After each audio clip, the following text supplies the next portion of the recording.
전능하신 하나님 말씀 낭송. 적그리스도를 폭로하다.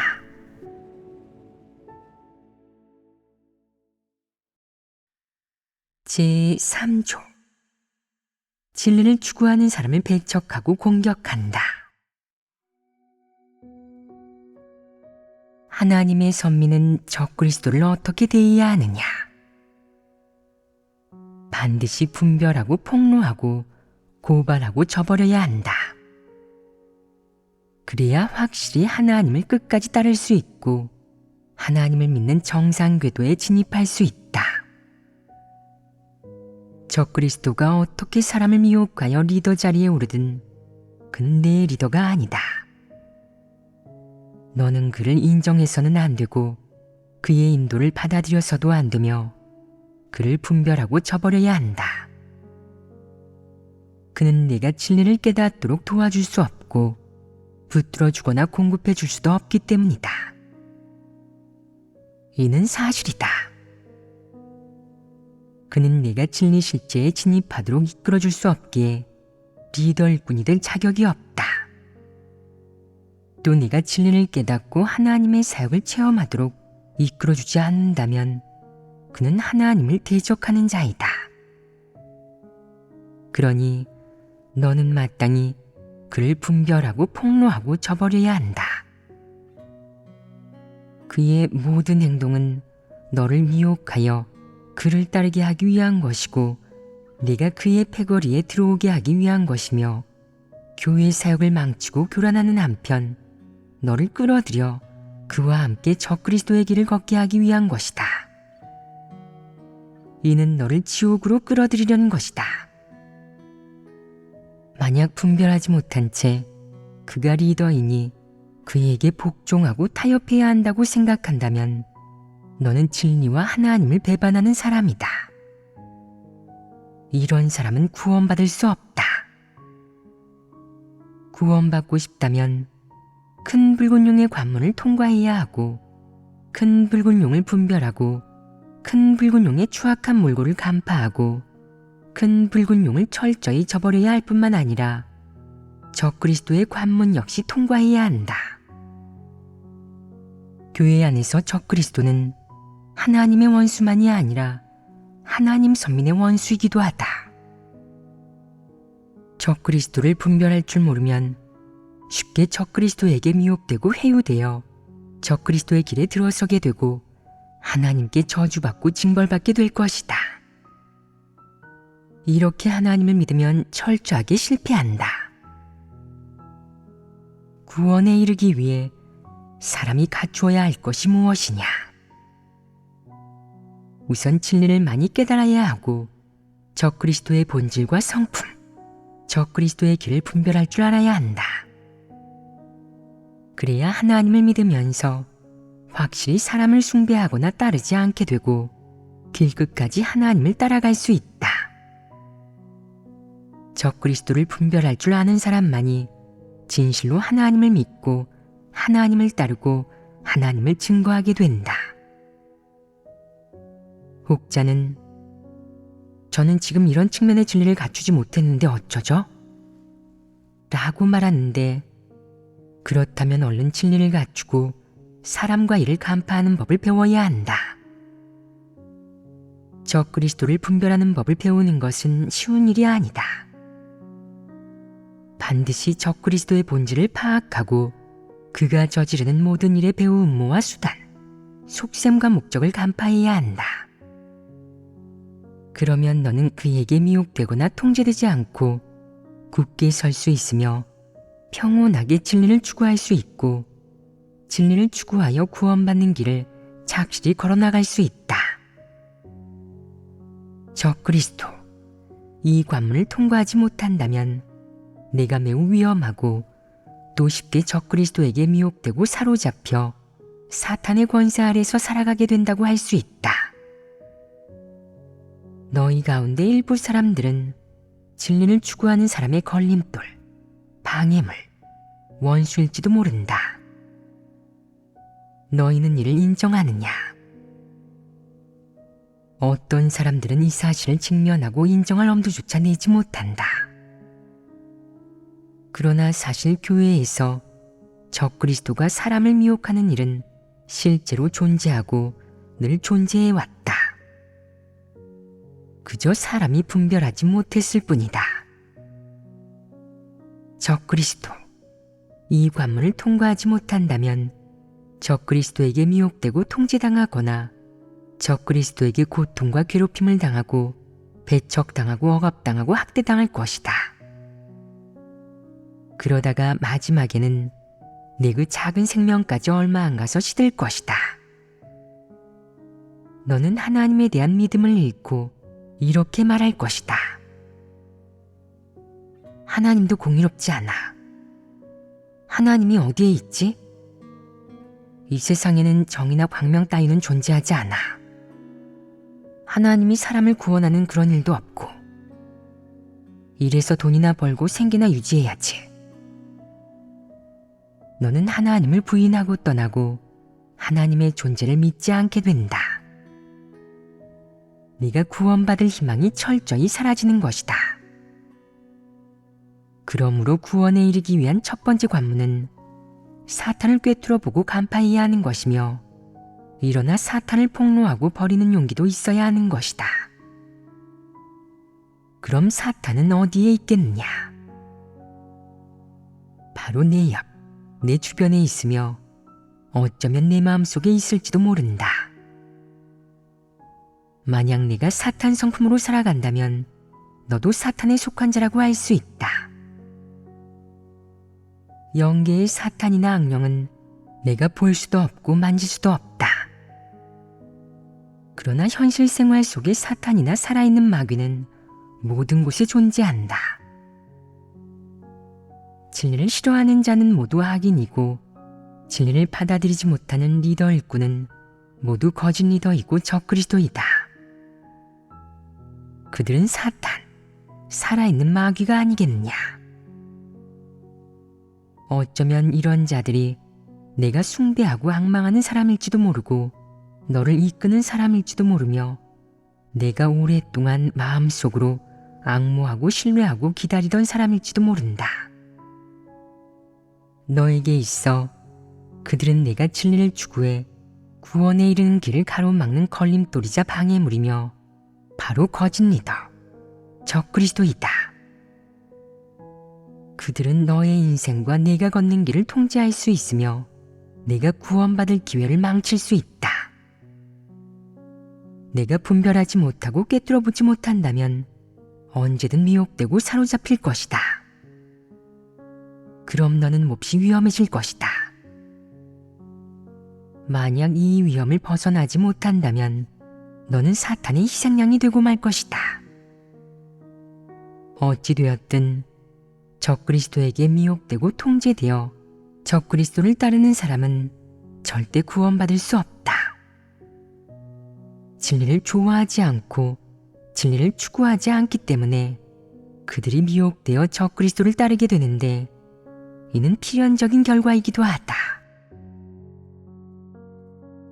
스스로 진리를 추구하는 사람이라고 생각하면서 적그리스도를 분별할 줄 안다고 말하는 사람들이 있다. 이는 허풍 아니겠느냐.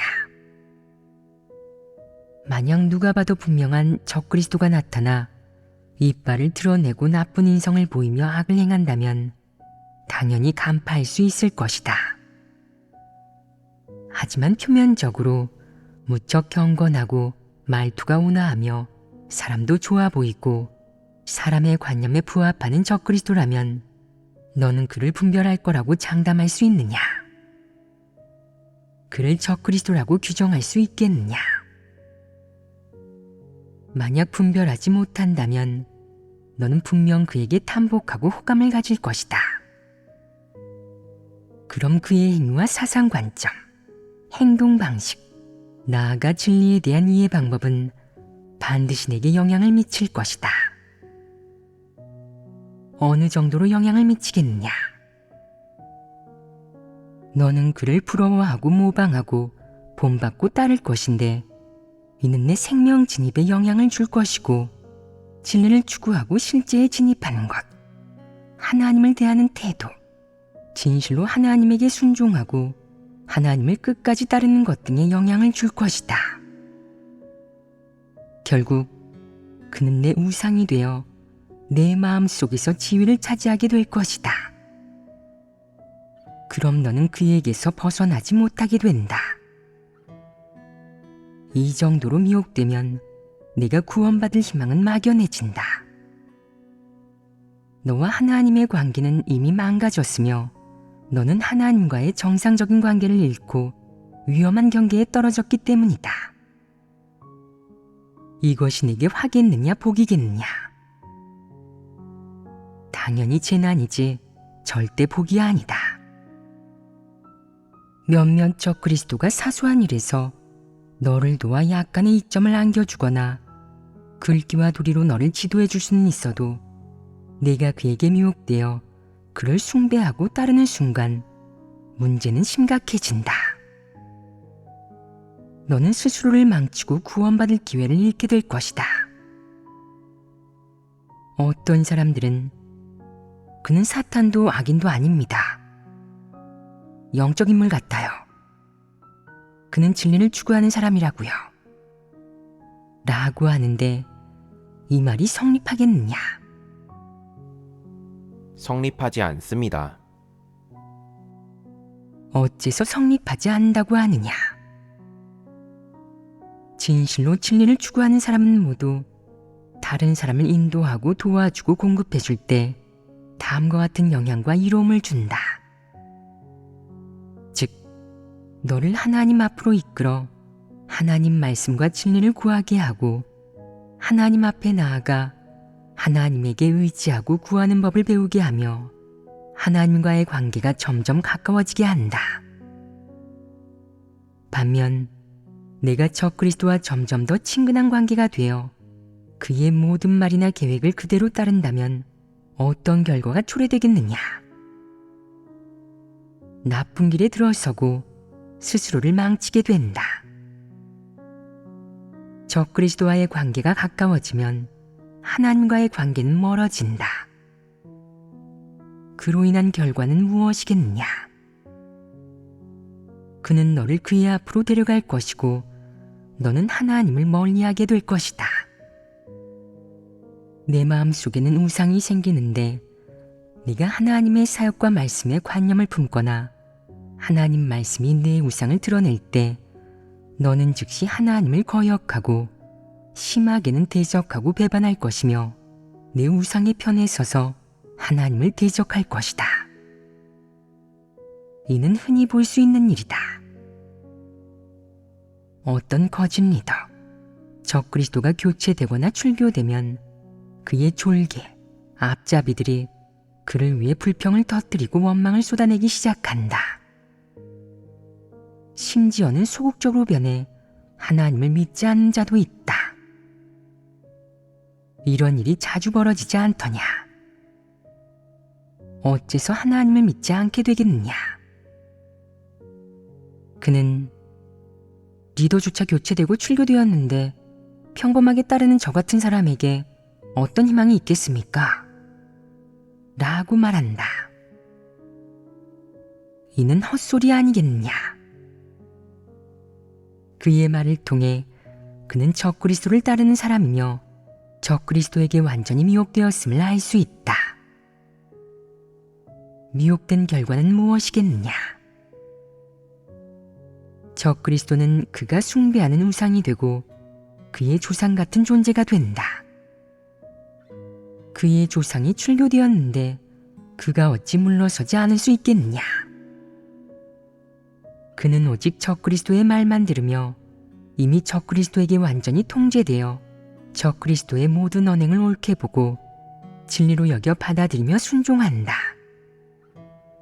그래서 그는 하나님 집에 누구든 적그리스도를 폭로하고 정죄하는 것을 용납하지 못한다.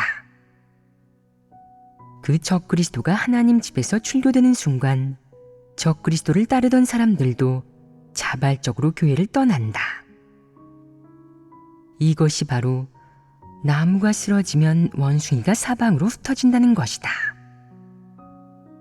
이 일은 적그리스도들이 사탄의 종이자 하나님의 사역을 교란하고 방해하러 온 존재임을 충분히 설명해준다.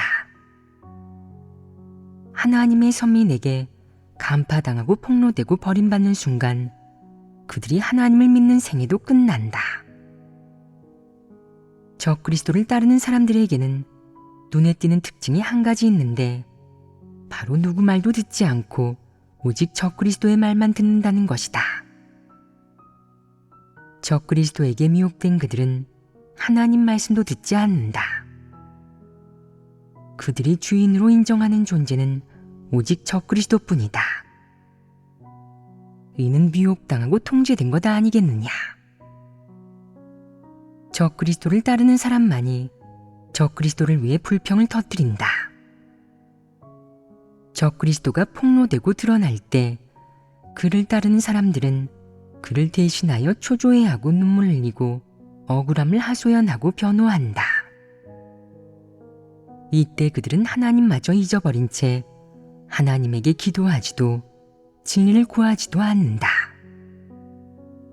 오직 적그리스도를 위해 불평을 터뜨리고 머리를 쥐어짤 뿐 하나님조차 인정하지 않는다. 그들이 정말 진심으로 하나님을 믿는 자들이겠느냐? 그들이 믿는 존재는 과연 누구겠느냐? 여기에서 완전히 드러난 것이다. 적그리스도가 어떻게 말하고 어떻게 행동하든 이루려는 목적은 오직 하나. 사람들을 이끌고 사람들의 주인이 되는 것이고 모든 사람이 순순히 그를 따르고 그에게 순종하게 해서 결국 그를 하나님으로 대하게 하는 것이다. 이는 바울이 걸었던 길과 무슨 차이가 있겠느냐? 바울은 마지막까지 사역한 후 마침내 그가 사는 것이 그리스도라는 마음속 말을 했다. 그가 이 말을 한 목적은 주를 믿는 모든 사람이 그를 본받고 따르며 그를 하나님으로 대하게 하는 것이었다. 바울의 이 말에는 이런 목적이 있지 않겠느냐? 만약 적그리스도가 사역해서 정말 모두가 그를 숭배하고 그에게 순종하게 된다면 하나님은 사람들 마음 속에서 지위를 잃게 될 것이고 사람들의 마음은 적그리스도에게 점령당할 것이다. 바로 이런 결과이다. 내가 적그리스도에게 미혹될까봐 걱정되지 않는다고, 적그리스도를 따르게 될까봐 두렵지 않다고 말해도 소용없다. 그것은 헛소리이다. 네가 진리를 추구하지 않고 언제나 사람을 숭배하고 따르면 부지중에 적그리스도의 길에 들어서게 되기 때문이다. 하나님을 몇 년 동안 믿었어도 체험 간증이 전혀 없는 것, 진리 생명을 얻지 못한 것은 물론이고 하나님을 대적하는 사람이 된 것, 이것이 바로 적그리스도를 따른 것의 마지막 결과이다. 너는 여기에서 벗어날 수 없고 이 사실을 바꿀 수도 없다. 이는 사람이 감전됐을 때 전기 충격을 받는 것과 같다. 나는 믿지 않을 거고 두려워하지도 않을 거야 라고 말하는 사람들이 있는데 이것이 내가 믿고 안 믿고 두려워하고 두려워하지 않고의 일이겠느냐. 일단 감전되면 찌릿하고 전기 충격이 온다. 믿지 않아도 소용이 없다. 믿지 않는다는 것은 무지한 것이고 무책임한 소리다. 그러므로 내가 적그리스도를 따르길 원하든 원치 않든 진리를 추구하지 않고 늘 명리와 지위에 골몰한다면 이미 적그리스도의 길에 들어선 것이다. 또한 그 결과는 조금씩 수면 위로 드러날 것이다. 이는 필연적인 일이다. 적그리스도의 행동은 사람들을 그들 앞으로 데려가 사람들이 하나님의 지배와 안배를 받아들이고 하나님의 주제에 순종하게 하는 것이 아니라 그들의 통제와 지배를 받아들이게 하는 것이다.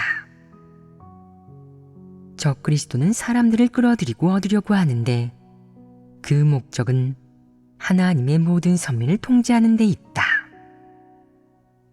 하나님의 선민들을 소나기에 틀어주면 그는 암거래 브로커가 된다. 적그리스도는 무엇으로 사람을 통제하려는 목적을 이루겠느냐?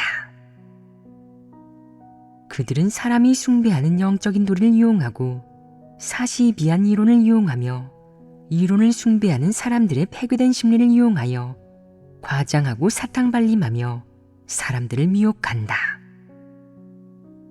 요컨대 그들이 한 말은 모두 글귀와 도리이고 텅 빈 이론이며 사시비한 것들과 진리에 어긋난 것들이다. 진리를 깨닫지 못한다면 사람은 누구나 미혹당하고 만다. 최소한 한동안 미혹당한 후에야 정신을 차릴 텐데 정신을 차렸을 때는 적그리스도의 본 모습이 드러난 후로 그때는 후회해도 늦다.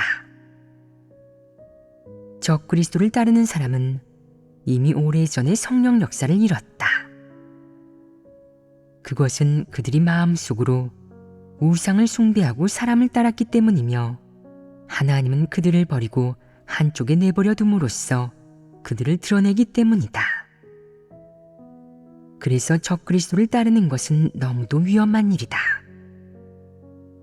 적그리스도를 따르는 사람은 적그리스도와 마찬가지로 하나님이 가장 혐오하는 존재이다. 하나님이 그들을 한쪽에 내버려 둔 목적은 무엇이겠느냐?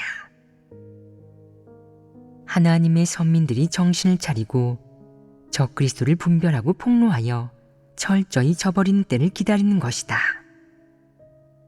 그때가 되면 적그리스도의 마지막 날이 도래할 것이다. 적그리스도의 모든 행동은 사람을 공경에 빠뜨리고 해치는 것 아니겠느냐? 그는 자기 혼자 진리를 추구하지 않는데 그치지 않고 하나님의 선민들을 미혹하고 통제하여 진리를 추구하지 못하게 하려고 한다. 또 자기 혼자 하나님의 사역에 순종하지 않는데 그치지 않고 하나님의 선민들을 미혹하여 그를 따르게 한다. 여기에서 적그리스도에게는 하나님을 경외하는 마음과 하나님께 순종하는 마음이 전혀 없고 진리를 전혀 사랑하지 않는다는 것을 알 수 있다. 그는 온갖 방법을 동원해 지위와 권세를 도모함으로써 하나님에게 대항하고 하나님의 선민을 두고 하나님과 겨루며 마지막에는 독립왕국을 세워 하나님과 공존하지 못한다. 여기에서 적그리스도는 성육신 하나님의 철천지 원수이며 하나님이 파멸해야 할 대상임을 알 수 있다. 적그리스도에게 미혹당하고 통제된다면 이는 하나님을 믿는 데에 있어 가장 위험한 일일 것이다. 사람이 이미 적그리스도를 따르고 완전히 적그리스도의 편에 서 있다면 하나님을 배반하고 적대하는 사람에 속한다. 그런 사람의 결말이 어떠할지는 두말할 여지가 없다. 적그리스도가 진리를 추구하는 사람을 배척하고 공격하는 것, 이 측면에 관해서는 거의 다 교제했다.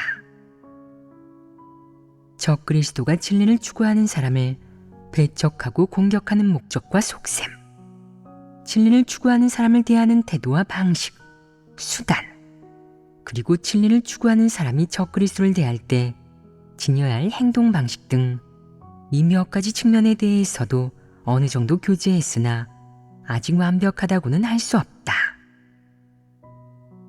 앞으로의 교제에서 구체적인 상황이나 사례를 근거로 이러한 측면의 진리를 더 언급하게 될 것이다. 이런 구체적인 내용을 교제할 때 일반적으로 설교를 듣는 사람은 어떤 마음가짐을 가져야겠느냐? 집중하고 하나님 앞에서 마음을 평온히 하되 딴 생각하지 말아야 한다. 모든 측면의 진리에는 다 구체적인 말과 정의, 구체적인 내용과 실행 원칙이 있기 때문이다. 이 밖에 각 항목의 내용마다 서로 다른 각도와 방식으로 진리와 관련된 개념적인 것들, 사람이 깨달아야 할 진리와 실행해야 할 길을 설명하므로 묵상하고 교제하여 잘 이해해야 수확을 거둘 수 있다. 지금 이런 세부적인 교제를 통해 본분이행과 관련된 진리 원칙은 사람의 생각처럼 그렇게 단순하지 않다는 것을 알 수 있다. 이해 능력이 없는 사람은 진리를 깨닫기가 정말 힘들다. 진리를 깨닫는 것은 대학에 입학하는 것처럼 어느 정도 난이도가 있다. 이해 능력이 있는 사람이라면 어렵다고 느끼지 않을 것이다.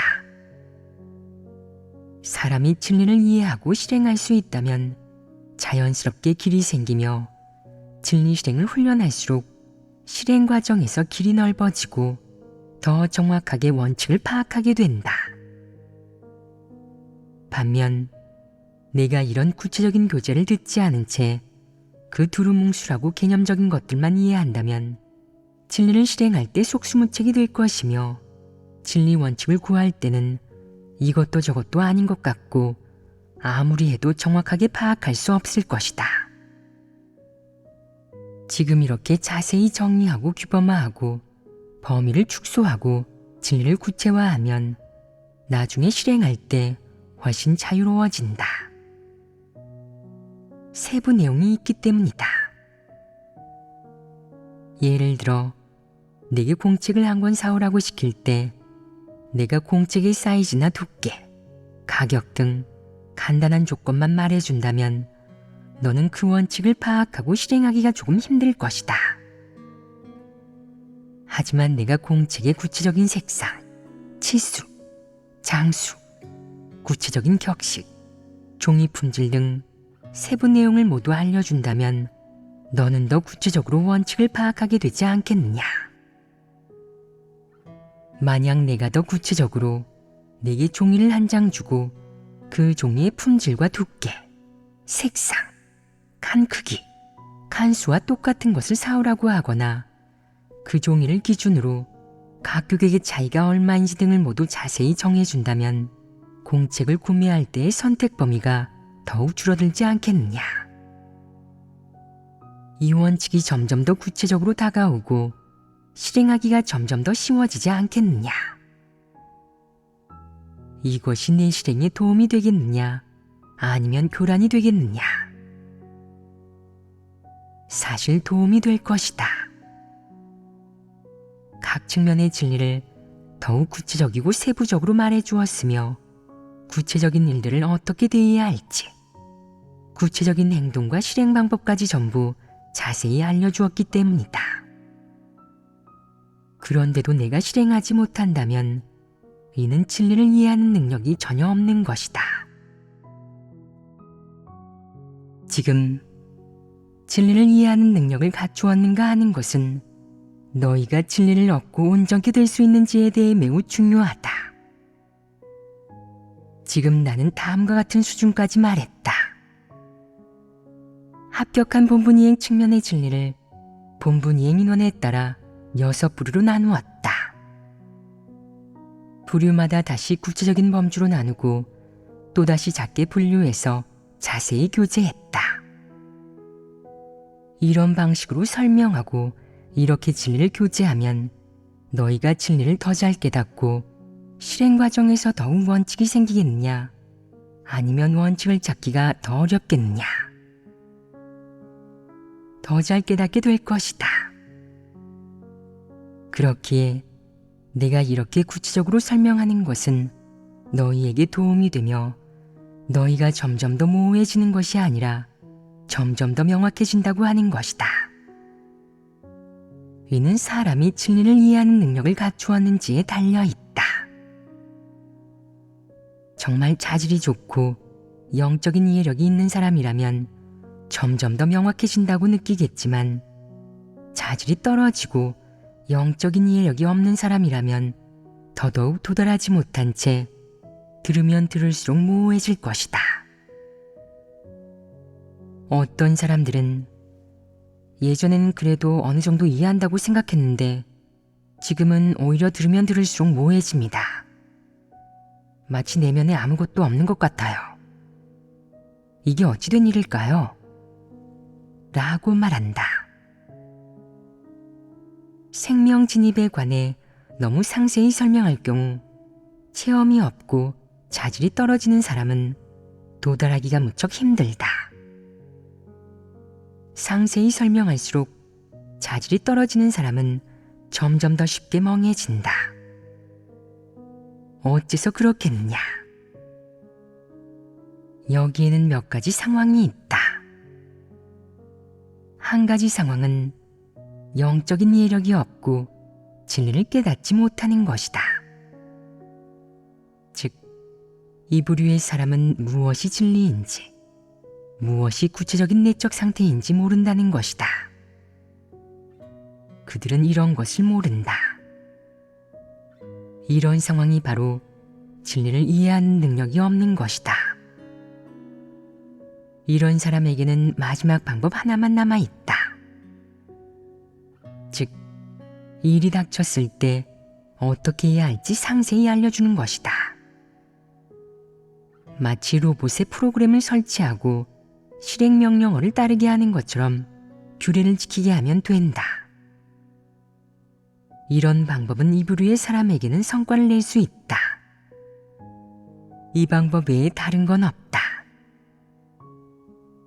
나는 지금 이 마지막 방법을 쓰고 있다.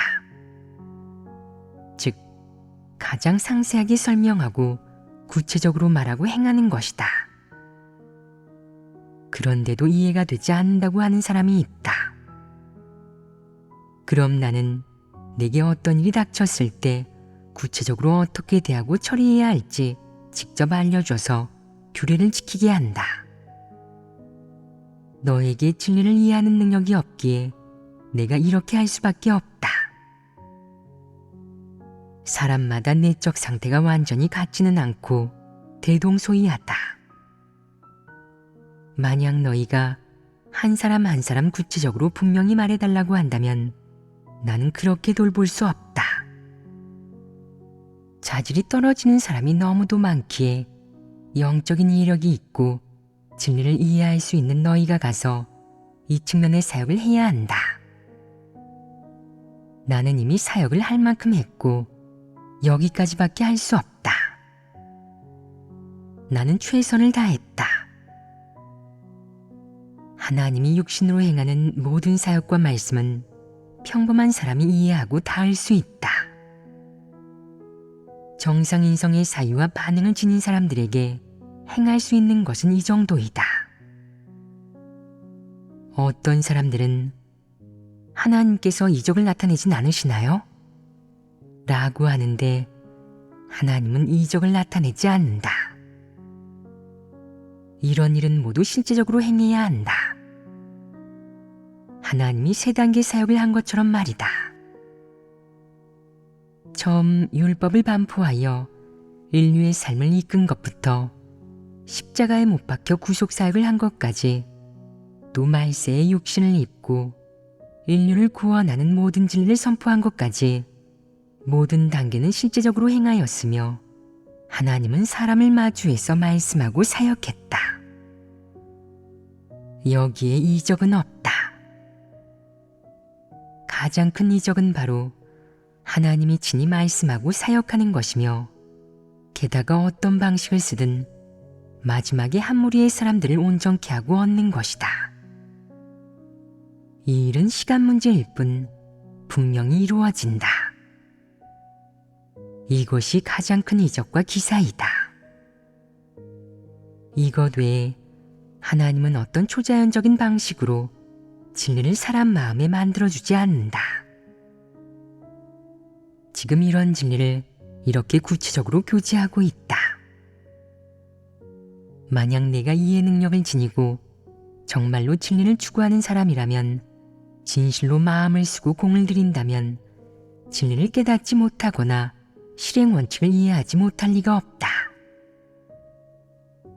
어떤 사람들은 자신이 진리를 사랑한다고 말하는데 그렇다면 왜 이렇게 오랜 세월 설교를 듣고도 진리를 깨닫지 못하는 것이냐? 2 가지의 가능성이 있다. 하나는 영적인 이해력이 전혀 없고 진리를 이해하는 능력도 없는 것이다. 다른 하나는 내가 정말로 진리를 사랑하는 사람이 아니며 진리 추구에 공을 들여 본 적이 없는 것이다. 이렇게 두 가지의 원인이 있다. 또 어떤 사람들은 자기가 하나님을 믿은 세월이 짧은 데다가 설교를 많이 못 듣고 체험도 적어서 진리를 깨닫지 못한다고 하는데 그것 또한 하나의 원인이다. 하지만 내가 정말 진리를 사랑하는 사람이라면 하나님을 믿은 횟수가 쌓여감에 따라 진리도 점점 많이 깨닫게 될 것이며 영적인 분량 역시 점차 자랄 것이다.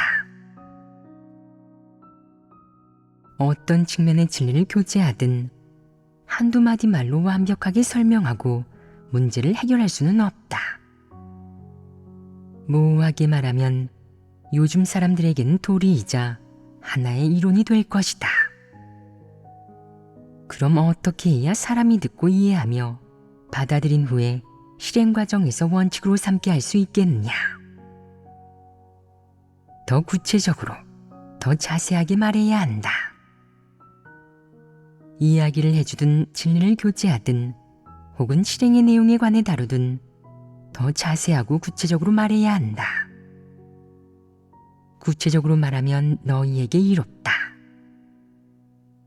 그래서 나는 늘 머리를 쥐어짜 너희에게 이야기를 해주고 사례를 들어 더 잘 알아듣게 하는 것이다. 나는 이 모든 진리를 하나하나의 사건에 실체화하며 내가 교제하는 진리와 이야기하는 모든 사건을 결합함으로써 너희 머릿속에 하나의 그림으로 남게 한다. 그리하여 너희가 자신에게는 그런 행위가 없었는지, 자신은 그런 사람이 되지 않을 것인지, 자신이 그런 생각을 한 적은 없었는지, 그런 내적 상태에 빠진 적은 없었는지 대조해 보게 한다. 그리고 이런 진리를 듣는 동시에 끊임없이 장면을 연상하게 한다.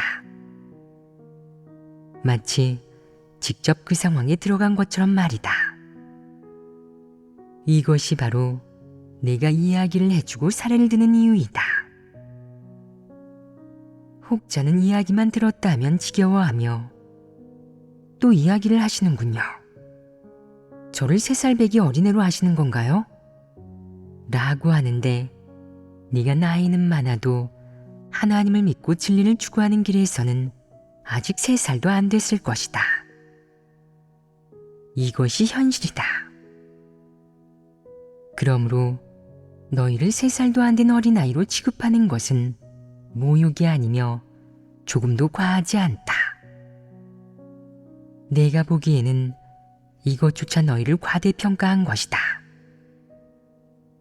3살배기 어린애는 어른에게서 가위는 날카로우니 만지지 말라는 말을 들으면 그것을 원칙으로 기억해두고 만지지 않으며 심지어는 가위와 비슷한 도구나 칼 등을 전부 만지지 않는다. 그 아이는 그것들이 다 날카로운 도구임을 알고 있고 이 원칙을 파악하고 있다. 그럼 사람은 몇 번의 연이은 실행과 체험 속에서 원칙을 찾을 수 있느냐?